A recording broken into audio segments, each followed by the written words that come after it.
I'm Zoltan, and today I will show you how you can cook Thai curry with a rice cooker.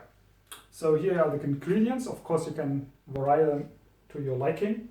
So you have the red curry paste, you have some water chestnuts, some red pepper, some mung sprouts, coriander together with its roots, onions, champignons, some fried tofu, some bamboo sprouts, coconut milk, homemade freshly made soy milk, soy sauce, and some vegetable oil.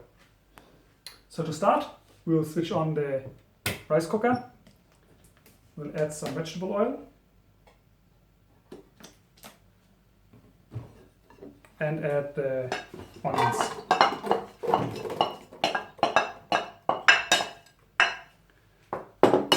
And we close the lid and push the button down so that the frying process can begin. Okay, so after approximately 2 to 3 minutes, it started frying. So we stir it a bit. Then we add the coriander roots.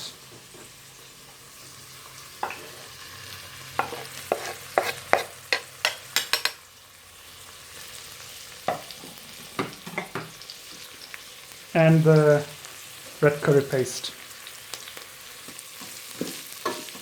And then we fry it for approximately 1 to 2 minutes.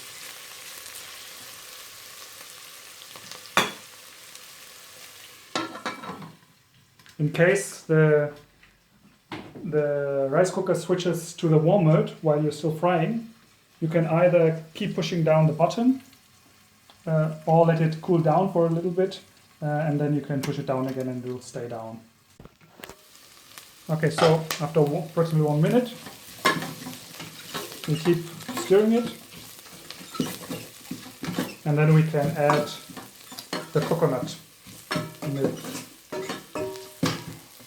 Well, you see now it has switched off to warm mode, but we'll switch on to heat mode immediately.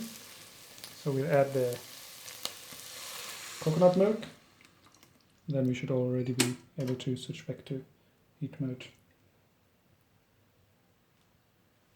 And then I like to add approximately twice the amount with soy milk.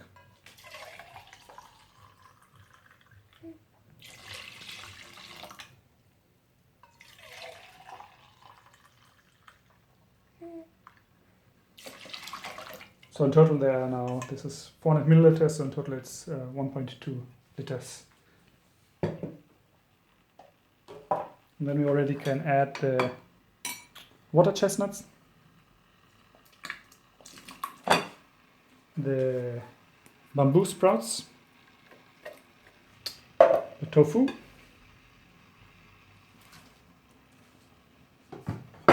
and soy sauce.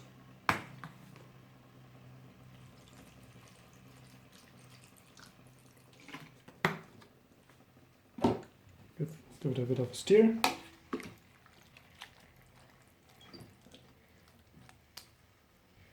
And then we wait until it boils to add the other ingredients. So after approximately 15 minutes, the curry has started boiling, and we will add the rest of the ingredients. And just a reminder, so if you don't have any soy sauce, you can also just add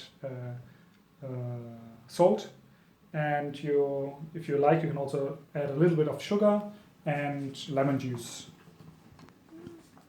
So we add the mushrooms, paprika, and the pepper, then the mung bean sprouts, and finally the coriander leaves. So we'll wait, so we'll close the lid and wait until it boils again, and we'll mix it up and it should be ready. After approximately 10 minutes, the curry has boiled again, so we can open the lid Give everything a good stir.